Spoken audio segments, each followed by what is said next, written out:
Welcome to One on One. I'm your host, Lee Adams. Today we're going to talk about a whole bunch of things, sports related, but life related, and everything in between. Transitions is going to be one of the themes today. Our guest went to high school at Shenley High School in the city. There's no more Shenley anymore. There's some great athletes that came out of Shenley. But he went to Shenley High School, then went on to play football at the University of Pittsburgh. He played linebacker, safety, quarterback at the University of Pittsburgh, and was signed as a free agent into the NFL, played in the NFL for 9 years for the Giants, the Ravens, the Browns, and the New Orleans Saints. He was on the Super Bowl winning team of the New Orleans Saints in 2009, went on to coach at Rutgers, at Tampa Bay, and he was a finalist for the James Brown Award, that is the most outstanding service in the community. He speaks all over the country. He oversees all the Pittsburgh Public School athletes. He's an athletic trainer. He's a mentor. Does academic tutoring. He's just done a lot of positive things with the youth in this city of ours and the young people. I'd like to welcome Darnell Dinkins. Darnell, it's great to have you here today. It's great to be here, man. Thank you so much for having me out today. You're welcome. So tell us about growing up at Shenley, and where did you live? At Shenley, you can go live in a couple different places. Exactly. Right? I lived in the Hill District, You lived which in the was Hill very District. close, right up the street from Central Catholic, So it just, when I was coming up, all I wanted to ever do was go outside and play sports and really just, get kids out and do something. I didn't want to sit around. I remember the first time I was introduced to football, I had the electronic football board, which a lot of kids won't know about. You hit the little buzzer and the guys are vibrating. I know about You it. put in the quarters and the pennies in their bases and allow them to run and score touchdowns. So I became fascinated with the game of football. And as I just continued to watch, and my mom almost had a point where she wasn't going to let me play because I was a Steelers, Bears, Broncos, and Browns fan. So those were my 4 teams on my board. So when the Broncos were playing the Redskins in the Super Bowl, I actually cried when they started losing. It was, and then when Walter Payton lost to the Redskins that year, I cried again. So I couldn't stand the Redskins because 2 of my favorite players, John Elway and Walter Payton at the time, were put out by the Redskins that year they won. So I grew up, just fascinated with the game, and ever since I could remember, I would go outside and just emulate every player that I could think of. And I didn't really play organized football until I got to Shenley, but up until then, we would go outside, and whether it was linebacker, safety, receiver, quarterback, I was doing something surrounding football. Oh, so what was the makeup of your family, and who was in your family? Well, I have a mother, Wendy, and it was myself and my older sister, who's 5 years older than me, and Darnell. As I got into high school, my mom remarried, and I have 3 younger sisters, 2 twins, Malika, Malaya, and then Milana. So that made up my family coming up, but more importantly, all I could think about was going out. And then I have my brother Dave, who live out in this area. It wasn't like my cousin, but we were like brothers. And he came up behind me, and all we ever did was we was like joined at the hip. So whatever I did, he did. And so we were football, basketball, baseball. We were always together, just really understanding that we thought we were the greatest things, out there as far as sports were concerned. And it was just a mindset from a young age that we wanted to be playing in the NFL. So who was the main influence of yours growing up?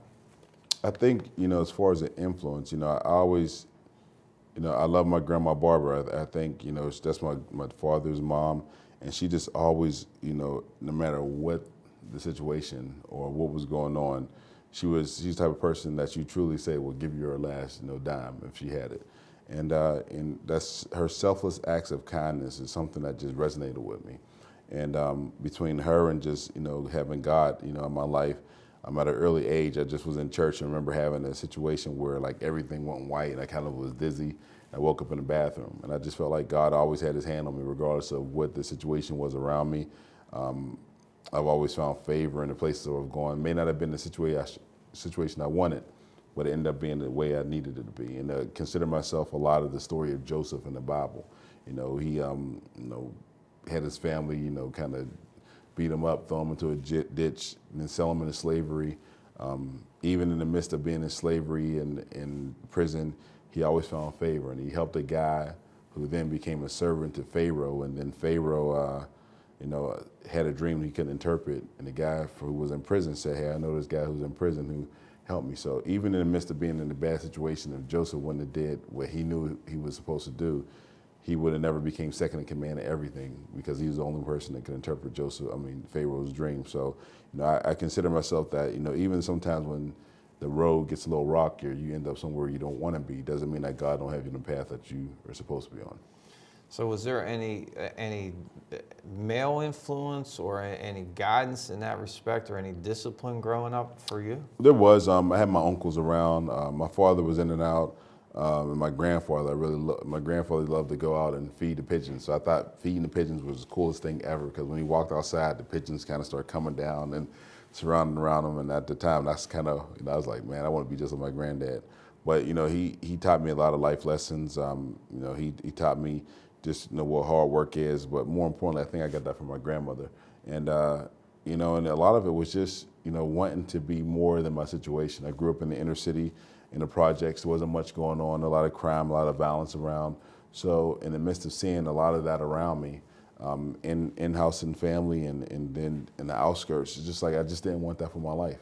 I would see the same guy sitting there. I remember walking with my mother and saying, you know what, why is that guy sitting over there homeless? And she was like, because he just didn't work hard. And at that moment, I knew that regardless of what it took, I was always going to be willing to work hard to get what I wanted. So was school tough for you? School wasn't tough, but like most young kids, I didn't understand the importance of it. And we talk about socialization. A lot of things that I do now in the inner city, I don't want to fast forward, but I oversee all the Pittsburgh public schools, with my company Ethic. And what we do, we help calculate their core GPAs. So now they can know that not only am I a good athlete, but I'm a student athlete. Because if I want to go to college, I need to be a student athlete, not just an athlete. And too many times in our schools, we think that it's cool to sit around or act like we don't know, or laugh, or be a comedian. I love all the best comedians: Kevin Hart, Louis C.K., all the guys. But at the end of the day, they're intelligent in what they do, and they get paid a lot of money for what they do.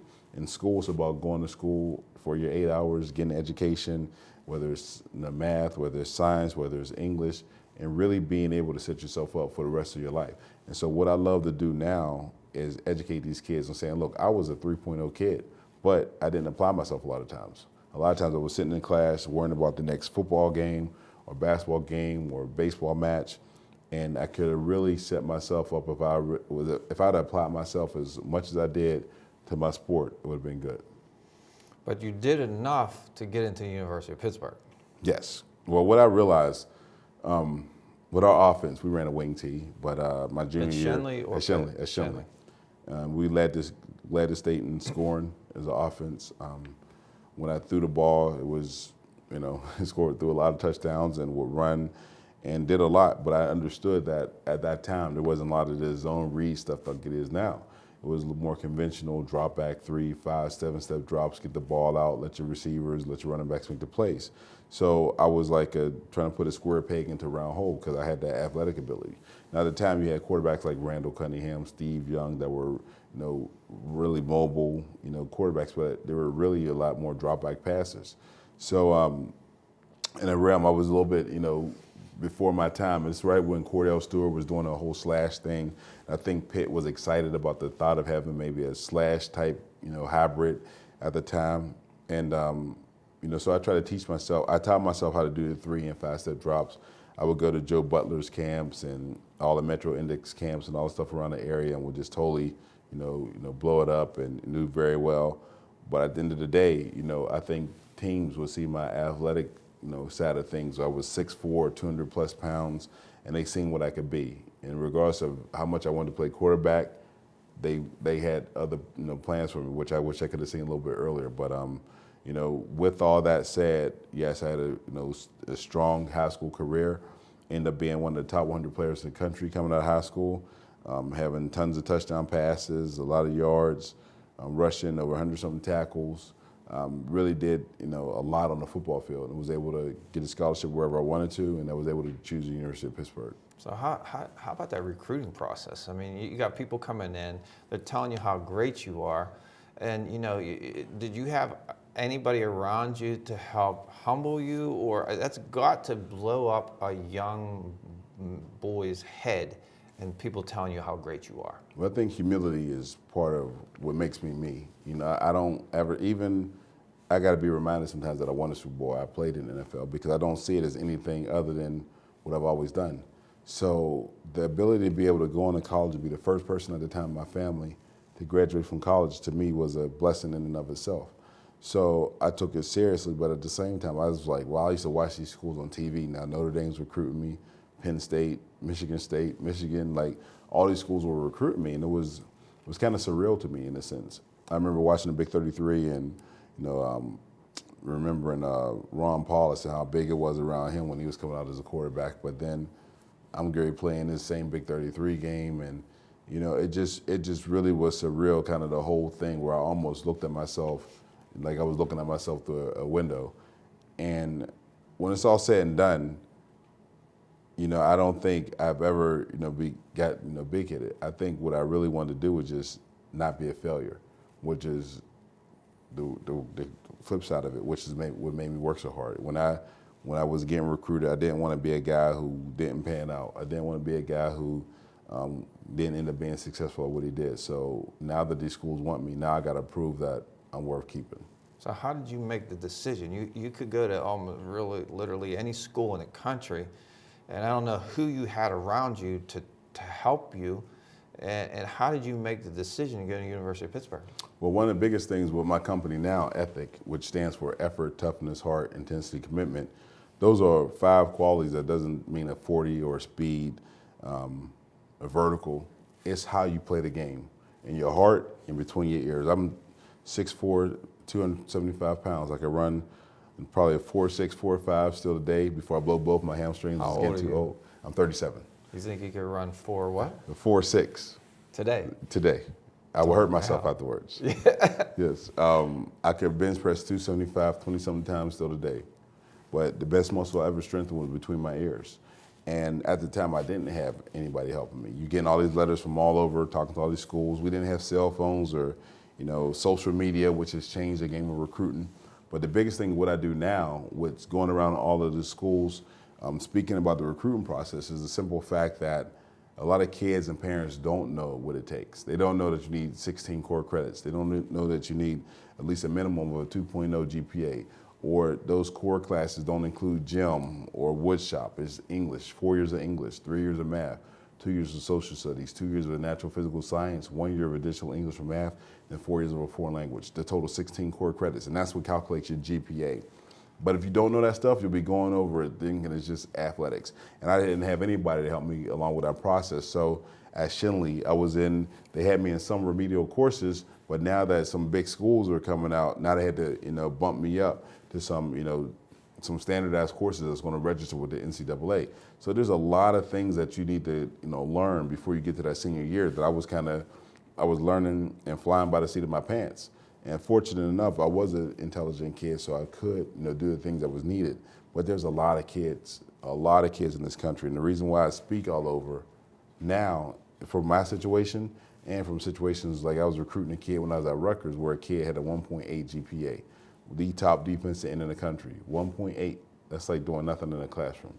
So when I was coming up, and what drives me to do what I do now, was that simple question that you asked me, was the fact that I had nobody really help me through the process. My mom was trying to figure it out, but she's never been through it before. And we kind of were just trying to, how do you stay humble? How do you decide with school? And how do you make sure you're academically compliant? Now, what kids need to understand now is that in recruiting, they get your transcript, which have all your grades from 9th to 12th grade year. Then they got your social media page, which is, if you're doing a lot on your Facebook, Twitter, Instagram, which has changed the game of recruiting, these 2 components is what really coaches look for before they even start recruiting you. And I always ask kids, what are those 2 things saying about you? Now, when I was getting recruited, it was more just send you a letter. We get a VHS tape, which kids won't even know what a VHS tape is, in a couple of years, if they probably already don't know.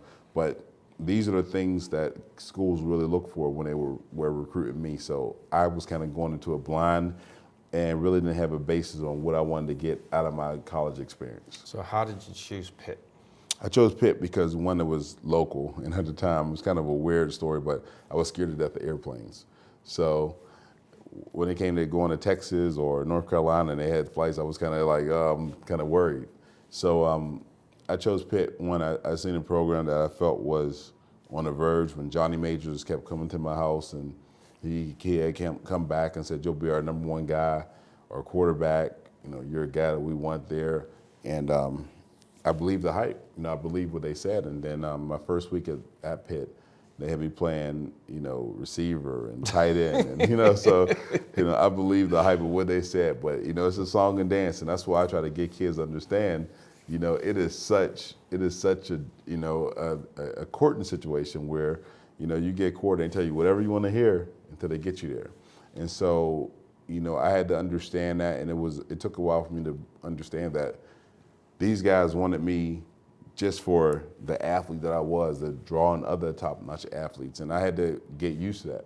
But at the end of the day, what made me choose, I was close to picking Virginia Tech or Michigan State, and they really, really wanted me.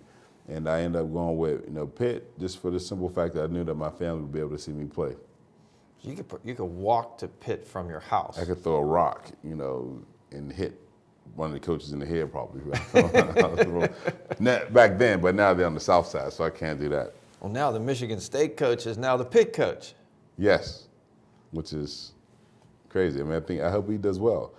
People ask me, what do I think about Pitt, or what they're going to be going through. I say, with college recruiting, it truly is about your prestige and how consistent the turnover is with the school. Case in point, if you got a coach who's always leaving or somebody who's in and out, it's hard to get kids to commit to that program. But if you get a system where the coaches are there, the Alabamas and where the coach is there and they know that coaching staff is going to be there.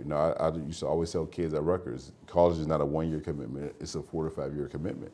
But on top of that, you need to make sure that coaches are committed to those 4 or 5 years, because it only take one new coaching staff to come in, and now with one coaching staff like you as, they may not like you no more.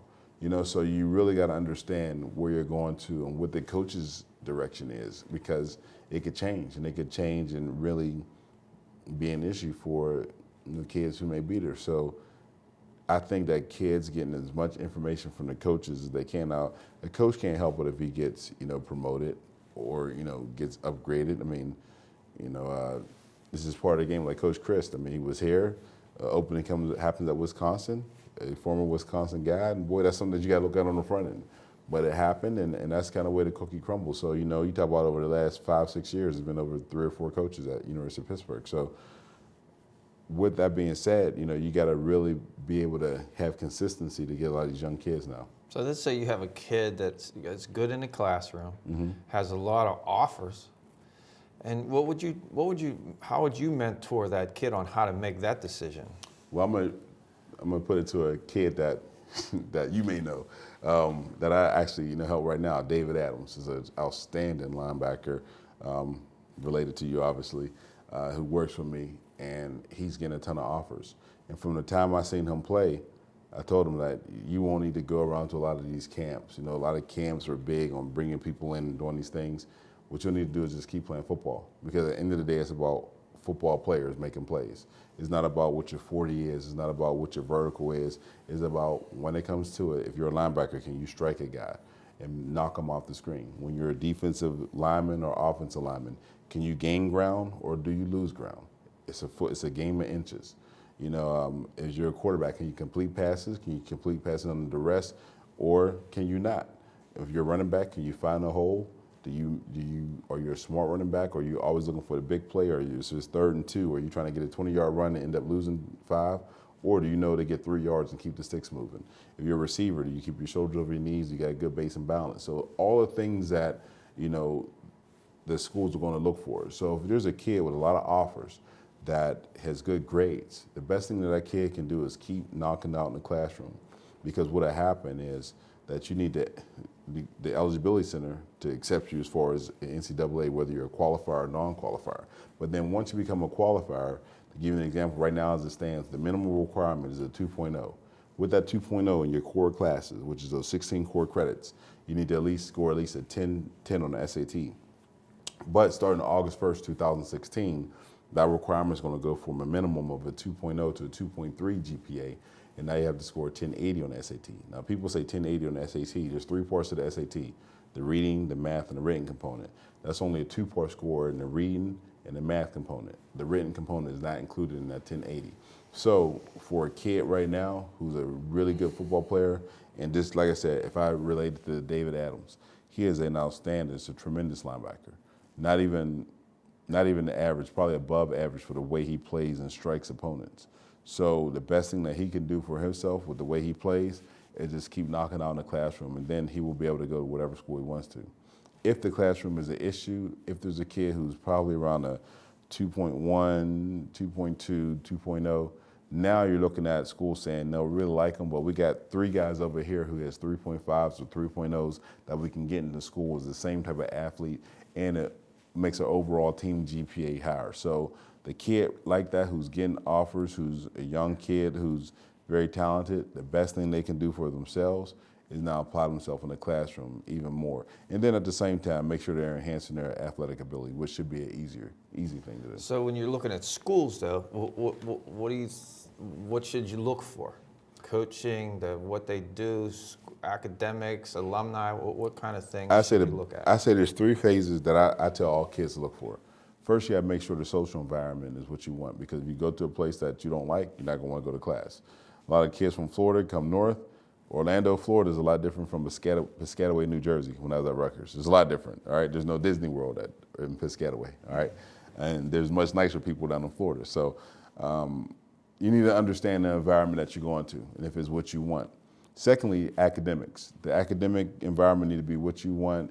Hopefully, I tell kids they need to have a game plan as far as what they want to get out of school. I was 33 years old when I retired from the NFL.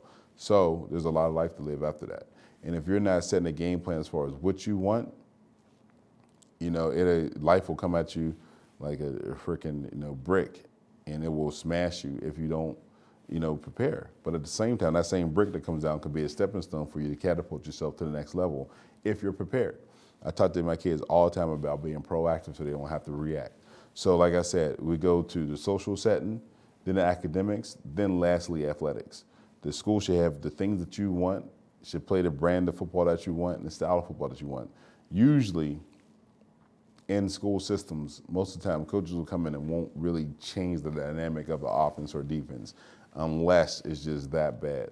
But most of the time, if you get an opportunity to pick the school that you want, you mostly want to make sure that school has a brand of football, the style of football that you like. If it's if it's a drop back quarterback who loves a pass, he probably shouldn't go to a Nebraska type school.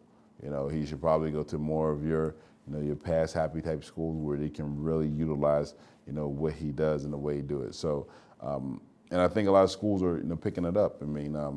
So it's just exciting to be able to see how football is transitioning. But for a kid trying to figure out which program they want, they need to first look at the setting of that school. So taking some unofficial visits. And one of the greatest things I got, we'll talk about it later in the book, my book, The Student Athlete in College Recruiting, on page 82 in that book, I got specific questions that you should ask when you go on some of these recruiting visits, which I think helps the athlete. I wish it would have helped me. I was excited about just seeing the locker room and the fact that I could use a Gatorade machine in the locker room. I can get Gatorades whenever I want, right? That's a big upgrade from high school. Yeah. But this question, I would say, get a kid from the team and ask a kid, one question I have in there is that, what's their high school size and hometown size, to make sure you compare to that kid. But then more importantly, I would ask the kid on that team, I would pick any linebacker, DN, receiver, if it's a basketball guy, basketball player. First I would ask them if they could do it all over again, would they pick the same school? I think that's a vital question to ask somebody. If you could do it all over again, would you pick the same school? Why or why not? And then I would ask them, have the coaching staff delivered on everything they promised you when they were recruiting you since you've been here?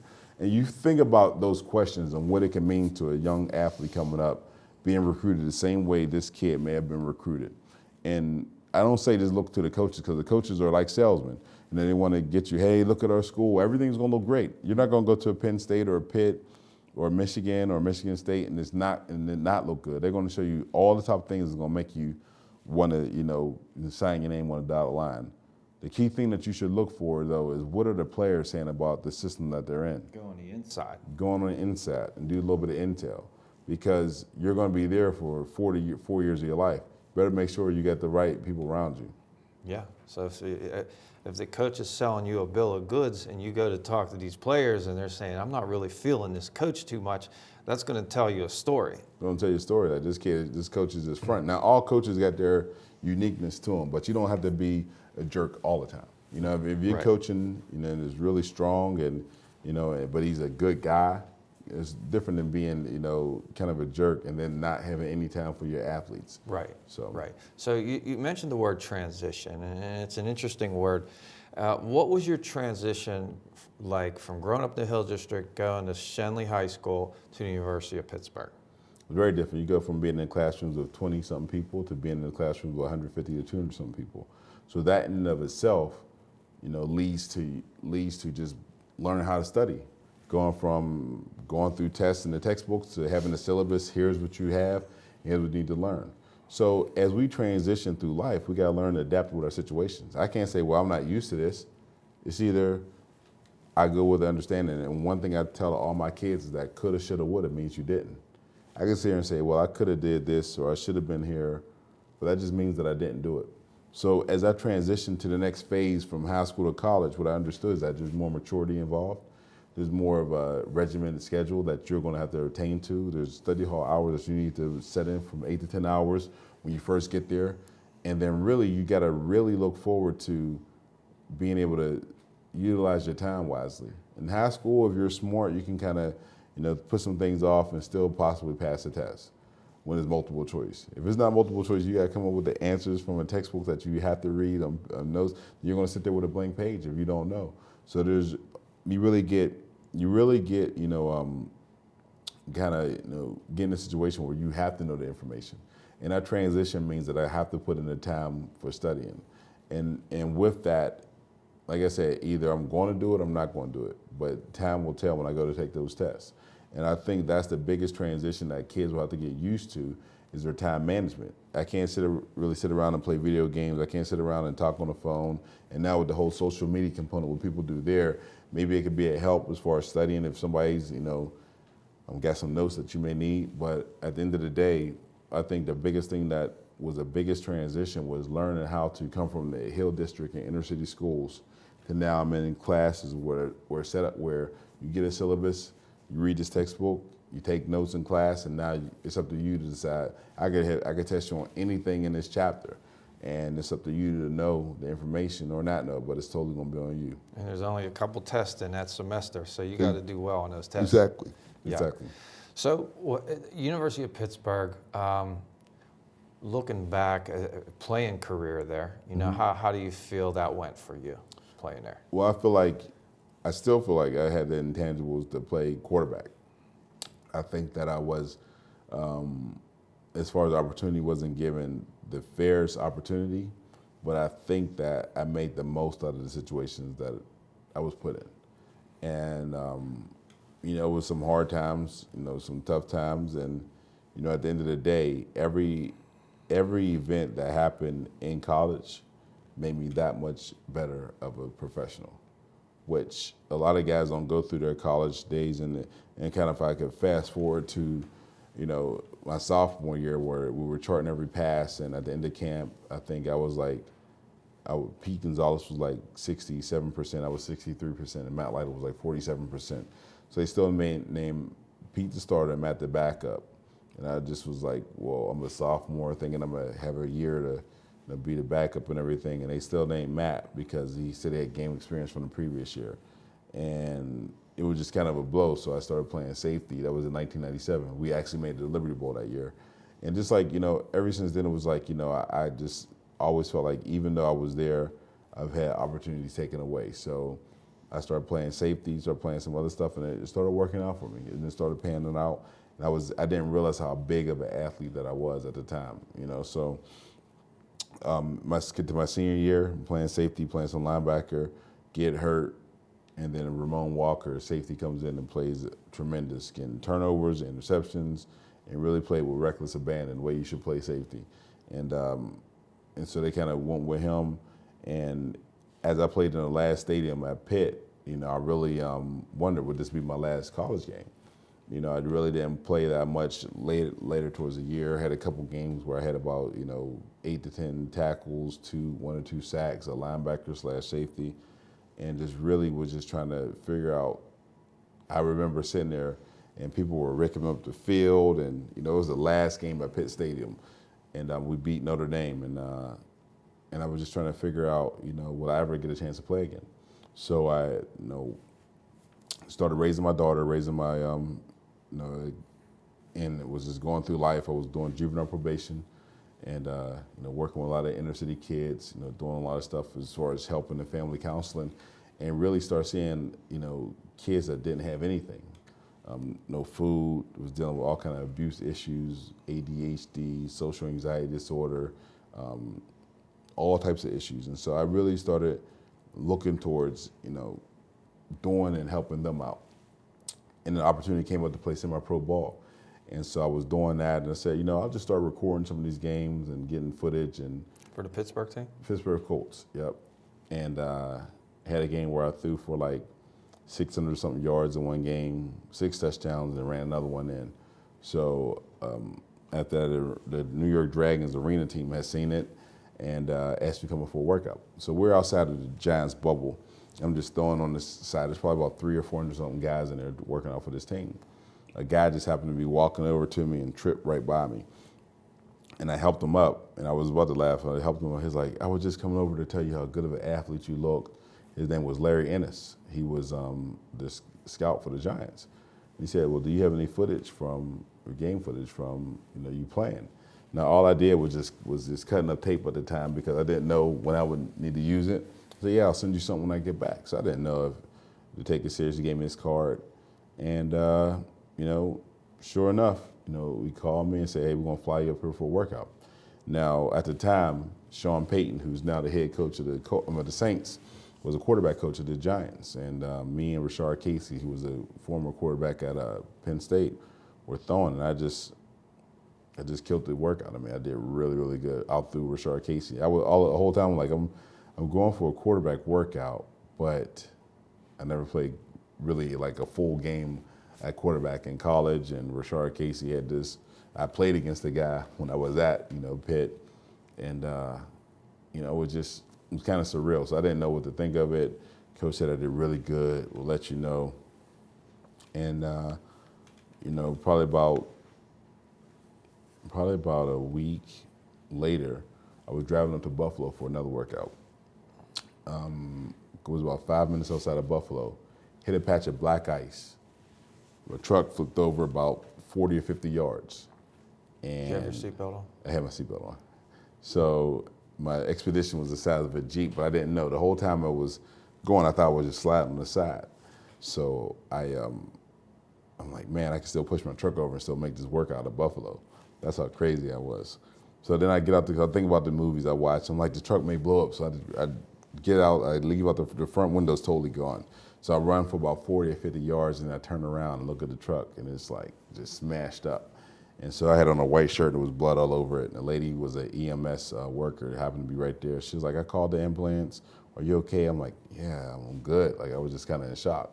So I walked away. When I looked at the seat, it was like a V right down over where I was sitting at. So I don't know how it didn't, impale me or whatever. But like I said, God has always, covered me.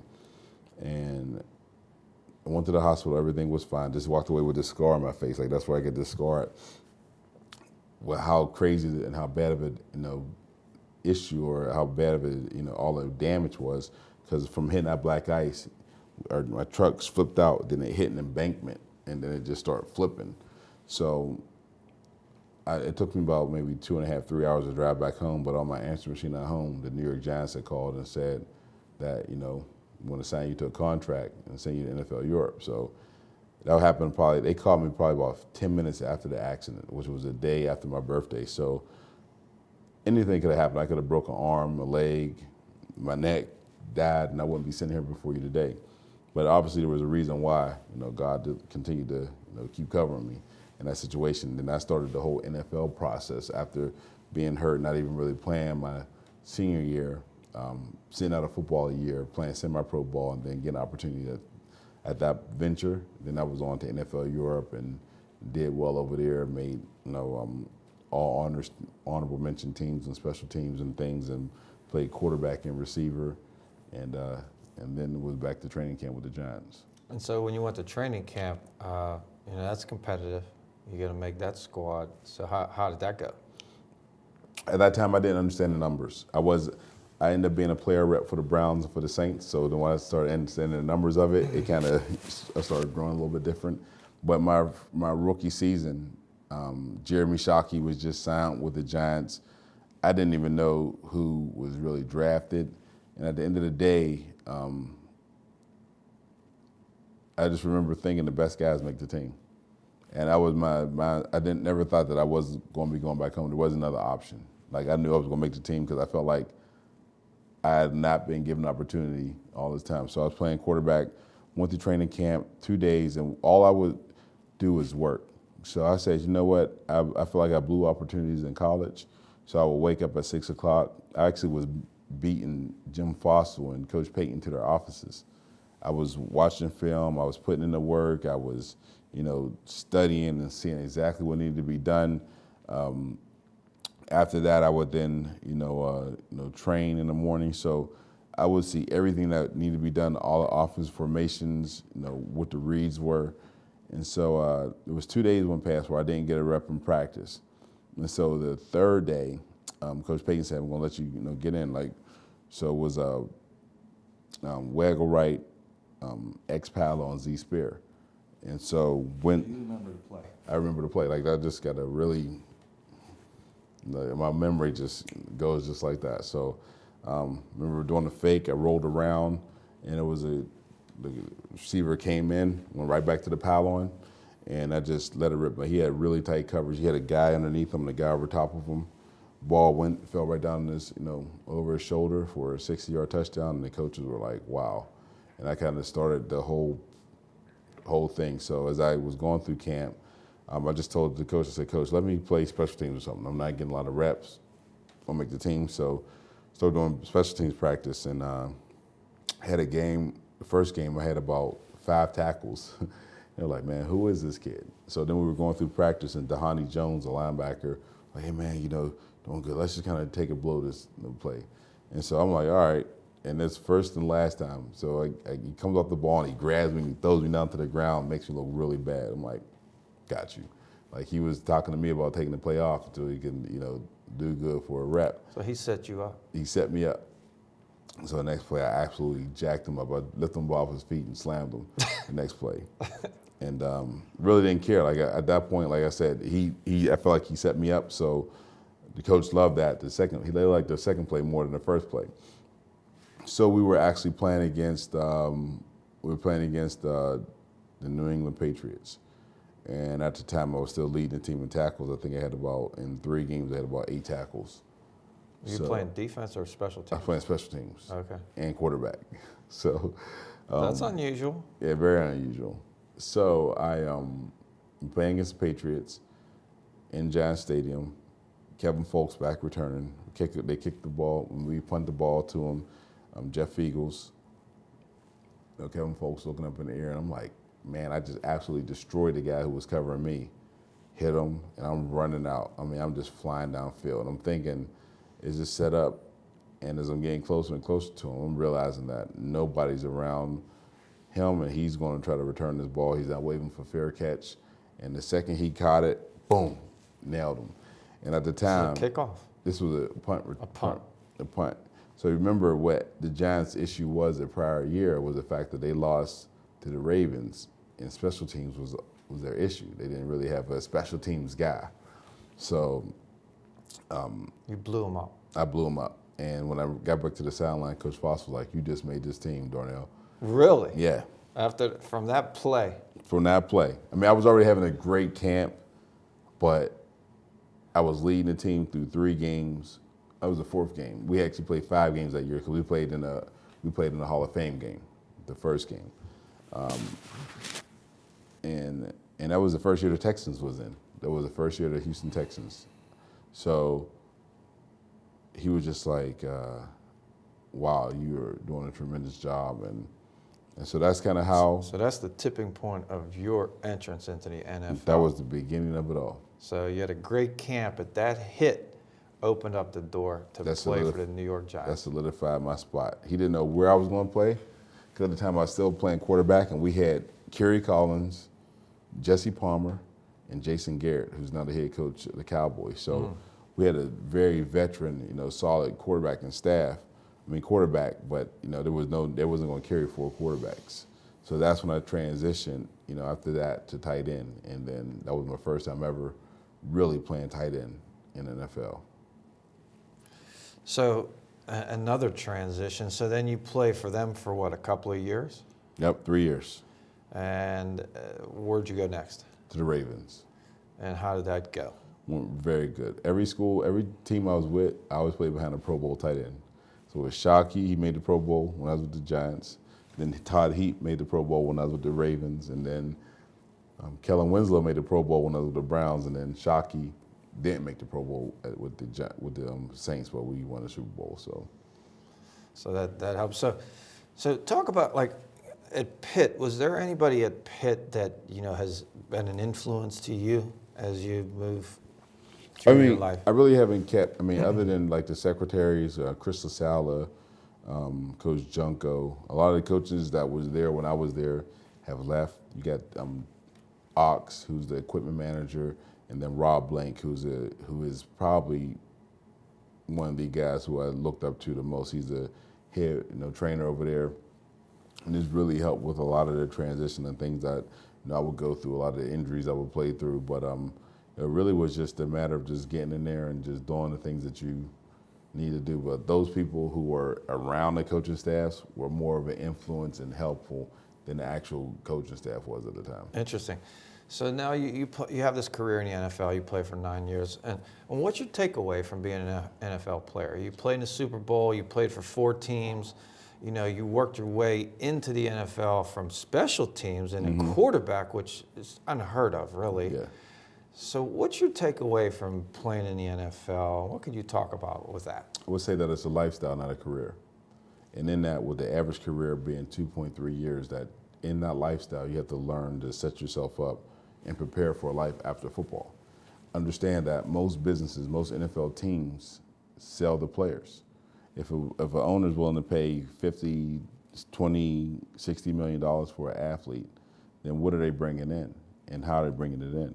So then I started learning. I was on the NFL boards and committees to start sending the Wharton School of Businesses and the Harvards and the Stanfords, going back to school. I'm getting a business, degree and or license. So I went to the Wharton School of Business, and I still remember it was me, Drew Brees, Ken Harvey, a ton of guys who are really into the whole business side of things. You went to the Wharton School of Business at the University of Pennsylvania. Yes. And we put together a program, like a 2-week, 3-week, they're extended now, and just learning, being able to get certified and, to different business backgrounds, learn about LLCs, limited liability corporations, how to set up a business, how to have tax write-offs, how to do all these things that you need to do as far as setting yourself up, for the future. Because one thing about this life, everything is business. There's somebody making this plant right here. There's somebody who's making this chair. Somebody who's making the cameras, making the lenses for the cameras, making suits, making microphones, making things. And every form of making those things has to go through a set business. So when guys understand that they're in a position with their exterior, as far as what they are as an athlete, they can use that in the business world to create revenue for themselves. So you have people, your young kids that grow up and they have this dream to make it in the NFL, and you realize that, and you're sitting here saying that it's not a career, it's a lifestyle. So what you're basically saying is it's a stopover. It is. It's a stopover. It and is. It's not going to last forever. It is. And you have to have a backup plan. You have to. Look at Michael Jordan. Look at Magic Johnson. They've used their careers, their lifestyles, and created great careers for the rest of their life now. They're owners. Michael Jordan's a billionaire now. Magic Johnson's a billionaire, owning, businesses, owning land, owning, running things. So when guys understand that I can't run routes, I can't, play linebacker, I can't play defensive end my whole entire life. But with this lifestyle, for this, whether it be a 5-year career, whether it be a 10-year career, which is a long career in sports, but it's a short career in the workforce. And what guys need to understand, they need to set themselves up for life through those things, and not just say, well, I'm just going to, go all out. And then once I'm done playing, what am I going to do with the rest of my life? If that's the case at 33 years old, I'll be sitting here, in the pickle as far as trying to figure out what I'm going to do. Yeah. So you have a lot, I guess there's a lot of athletes that make it to the NFL from some difficult backgrounds, let's just say. And so it's not like they were taught a lot of those things growing up. So you get to the NFL and you come from, in your case, you grew up in the Hill District, and the hard knock streets of the Hill District. And so you get to the NFL and you're thinking, you made it, you're here. But what you came to learn is now serving you. I guess in my mind, I never felt like, I've arrived. In my mind, I kind of worked opposite. I kept saying, well, when's going to be my last day? And if this is my last day, will I have enough to sustain me for the rest of my life? And that's kind of how I just constantly thought while I was in the NFL, even whether it was a Super Bowl, whether it was the first game I played in, I always thought, afterwards, because you see so many guys coming through and training and practicing, trying to figure, is this it? So, and if this is it, what am I going to do? What am I going to, put my hand on now? Because I can't just say, hey, I used to play sports and that's not going to get you a job. What's going to get you a job is the 6 inches between your ears and what you learn and what you take in and what you continue to keep working at.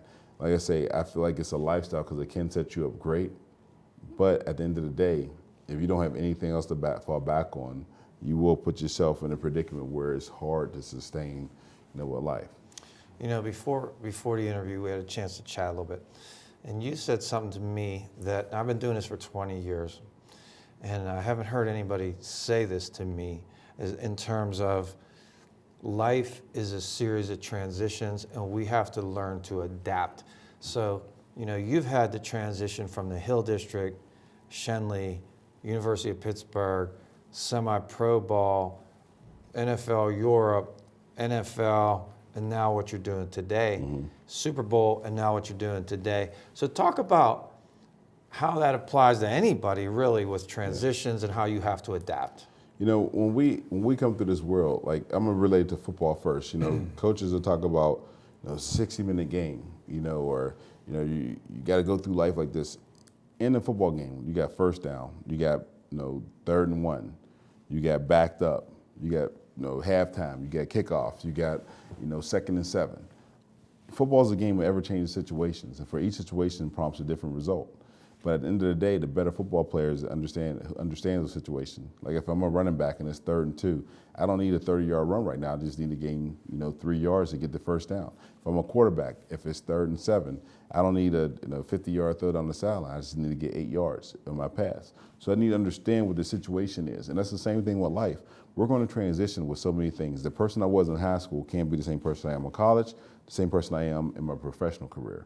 I'm going to need to understand what things I need to do well and what things I need to cut out, whether it's studying more, partying less, whether it's reading more, or whether it's just really maintaining the set schedule. So as I look at life, the more I've been able to transition and adapt to that situation. When I was coaching, there was a certain requirement, there was a certain set schedule that I had to be regimented to. Didn't always wake up at 5 o'clock, but I had to start waking up at 5 o'clock now. I had to learn how to, look at film and diagnose players. I had to learn to touch base with the parents and the athletic directors and the coaches and get as much information on these kids as I needed to. Now I'm transitioning to the commercial property and residential stuff and learning how to look at leases and walk through leases with a lot of the tenants and go over all the things that they want done in the layout of a business and putting up drywall and taping and painting. So all these different transitions prompts a different change for us. And I need to be able to adapt to those, or else life will show you that this isn't what you're going to do and it's going to be hard for you to maintain in life. But the more you're able to transition, guys coming from high school playing, They were the top on their team. Now I'm going to a college team where I was once the top kid at a Central or a Shinley. Now I need to go to a Pitt or Penn State or a Michigan, and now I need to prove my worth again. Now I got to start right back at the bottom of the barrel, and now I have to show what I can do. And I get so caught up in the midst of trying to do things that I can't do, but just playing my game. And if my game fits into the system, it's going to play dividend. And then once again, there's another transition. If you happen to go on and play in the NFL, now once again you have to reclaim your fame and redo all that you did to be that top high school and college player. And a lot of times for some guys it's easy. For some guys, you got to learn a new offense, learn a new system, but you have to be willing to adapt.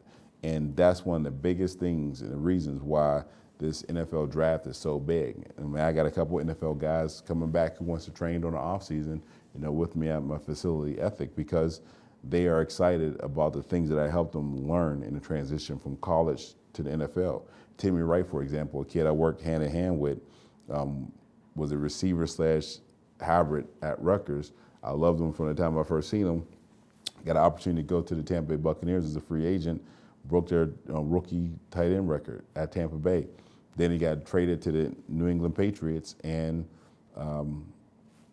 obviously won the Super Bowl, was right behind Gronkowski. When Gronkowski was out, he had big games, 2-3 touchdowns in the game at tight end. So he's that new Hernandez type, tight end for them. But he's a very talented kid and will be coming back and doing some things. So when I help kids and players transition, and even with myself, it's about learning what will you need to know for the next phase. Once again, the whole proactive so you don't got to react situation is what I take into life in every phase.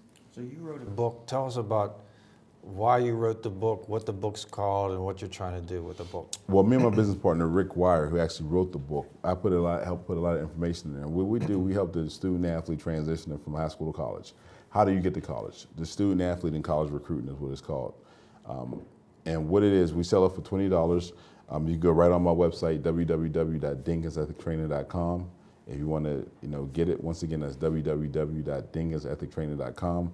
And in the book, they have everything from the compliance issues with the eligibilitycenter.org, the 16 core credits, the sliding scale with the SAT or ACT.